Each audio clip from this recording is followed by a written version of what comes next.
Alors, bonjour à tous et bienvenue à Un monde à l'envers, édition du 21 novembre 2019. Heureux de vous retrouver 10h46 heure du Québec. Le corps humain, c'est une machine formidable. Toute la vie, d'ailleurs, tous les êtres vivants sont des machines extraordinaires, que ce soit de la plus petite à la plus compliquée, des machines. C'est vraiment des miracles d'existence. Enfin, notre cerveau est une autre de ces machines vraiment, vraiment grandioses. Et on apprend que le sucre a probablement plus d'influence qu'on le pense sur, en tout cas, le développement du cerveau. On va aller voir ça. Ça a été envoyé par une abonnée qu'on salue, Réjeanne. Nous aimons les friandises, cependant, une trop grande quantité de sucre dans notre alimentation peut entraîner une prise de poids et l'obésité, le diabète de type 2 et la carie dentaire. Nous savons que nous ne devrions pas manger des bonbons, des glaces, des biscuits, des gâteaux et des sodas sucrés, mais il est parfois si difficile de leur résister. C'est comme si notre cerveau était câblé à vouloir ces aliments. En tant que neuroscientifique, mes recherches portent sur la manière dont les régimes obésogènes ou qui favorisent l'obésité modifient le cerveau. Donc ici, on a affaire à un neuroscientifique, qui a écrit cet article-là, qui nous provient de The Conversation. Je vous laisserai le lien dans la boîte de description. Votre corps fonctionne au sucre glucose, pour être précis. Le glucose provient du mot grec glucos, qui signifie doux. Le glucose alimente les cellules qui composent notre corps, y compris les cellules du cerveau, les neurones. La dopamine frappe de manger du sucre. Sur une base évolutive, nos ancêtres primitifs étaient des charognards. Les aliments sucrés sont d'excellentes sources d'énergie. Nous avons donc évolué pour trouver des aliments sucrés particulièrement agréables. Les aliments au goût désagréable, amer et acide peuvent être des maladies non mûres, toxiques ou pourrissantes. Donc, pour maximiser notre survie en tant qu'espèce, nous avons un système cérébral inné qui nous rend semblables aux aliments sucrés, car ils constituent une excellente source d'énergie pour alimenter notre corps. Lorsque nous mangeons des aliments sucrés, le système de récompense du cerveau, appelé système dopaminergique mésolimbique, est activé. La dopamine est une substance chimique du cerveau libérée par les neurones et peut indiquer qu'un événement était positif. Lorsque le système de récompense se déclenche, il renforce les comportements, ce qui augmente les chances pour nous de réitérer ces actions.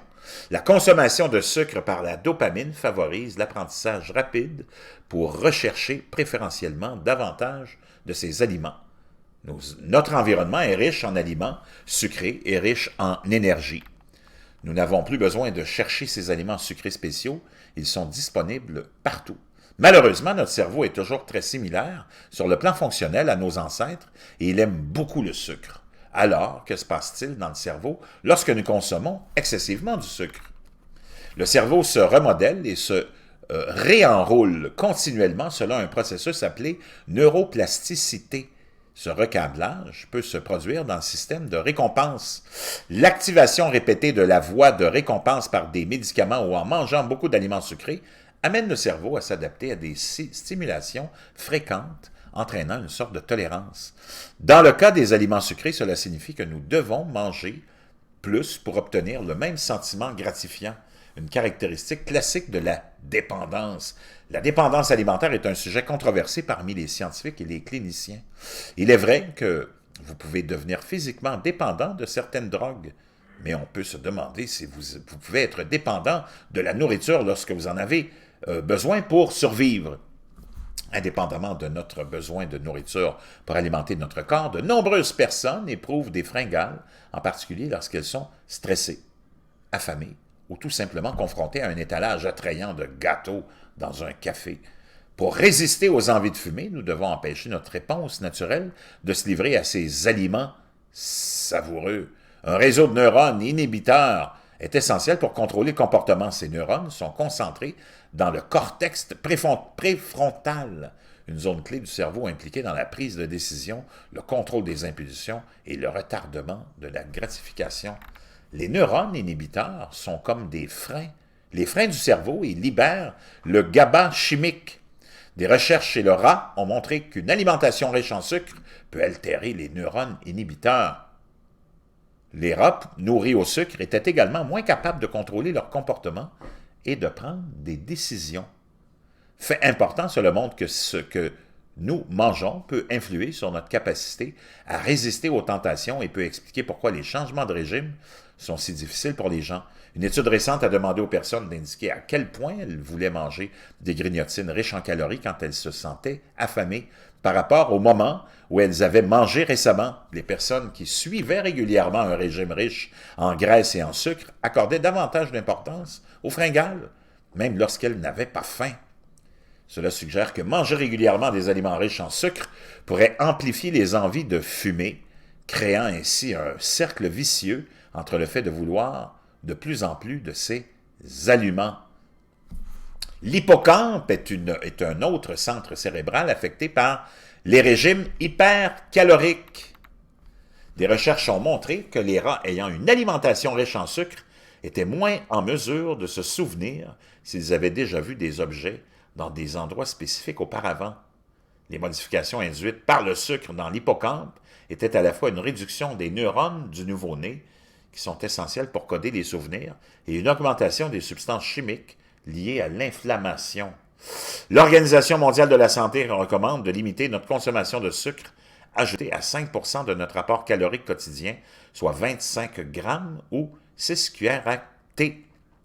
Étant donné que l'adulte moyen canadien consomme 85 grammes ou 20 cuillères à thé de sucre par jour, il s'agit d'un changement de régime majeur pour beaucoup. Il est important de noter que les capacités de neuroplasticité du cerveau lui permettent de se réinitialiser dans une certaine mesure après la réduction du sucre alimentaire, et l'exercice physique peut augmenter ce processus. Les aliments riches en acides gras oméga 3, présents dans l'huile de poisson, les noix et les graines, sont également neuroprotecteurs et peuvent stimuler les substances chimiques cérébrales nécessaires à la formation de nouveaux neurones. Bien qu'il ne soit pas facile de rompre avec vos habitudes, comme de toujours manger un dessert ou de doubler votre café, votre cerveau vous remerciera de prendre des mesures positives. La première étape est souvent la plus difficile. Ces changements de régime peuvent souvent être plus faciles en cours de route. Donc, c'est vraiment important de comprendre que de bien manger, ça va vraiment, naturellement, sécuriser notre santé et l'ensemble de nos facultés.